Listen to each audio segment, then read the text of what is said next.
The death of Queen Elizabeth II has laid bare a blueprint for how disinformation flourishes around major news events, with bad actors taking advantage to grab attention and sow confusion.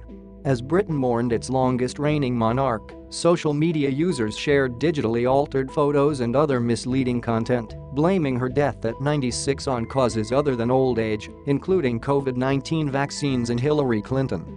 But the misinformation tactics deployed after Buckingham Palace's announcement on September 8 were mainly old tricks remodeled to fit the current story and make falsehoods stick in people's minds. Similar bogus claims spread after other big stories, such as Russia's war on Ukraine and Jeffrey Epstein's death, with the QAnon conspiracy movement also showing its hand. Familiarity leads to increased believability, said Gordon Pennycook, a behavioral scientist at the University of Regina, in Canada.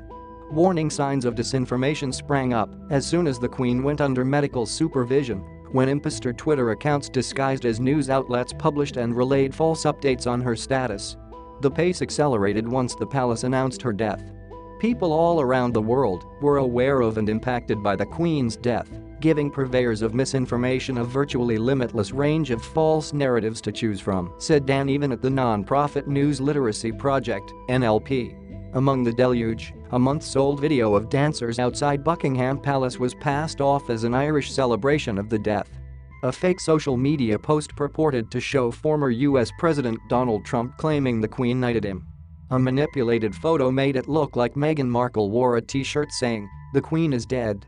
Some blamed the Queen's death on COVID-19 shots, an allegation anti-vaccine advocates have made about well-known people who died, including actress Betty White and comedian Bob Saget. Others named Clinton as the culprit, claiming the Queen announced before dying that she had political dirt on the former US presidential candidate and Secretary of State.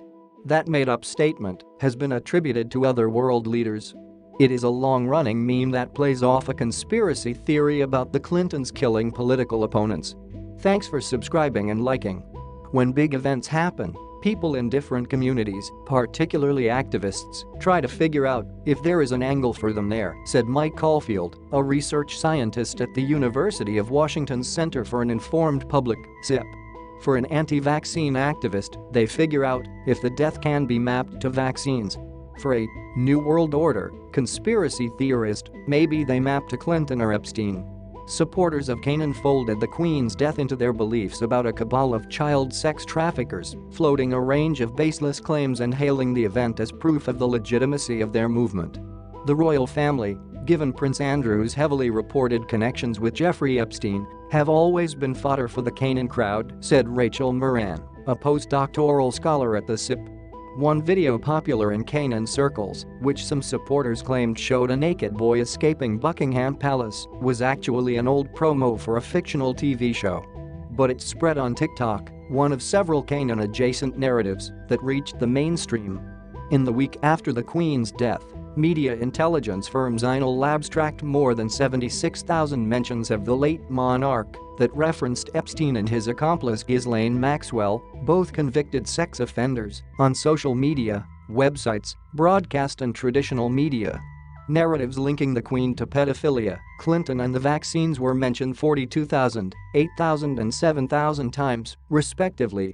The rolling news about the Queen and her global influence explains some of the appeal of conspiracy theories about her death, said Karen Douglas, a social psychology professor at the University of Kent who studies why people believe such theories.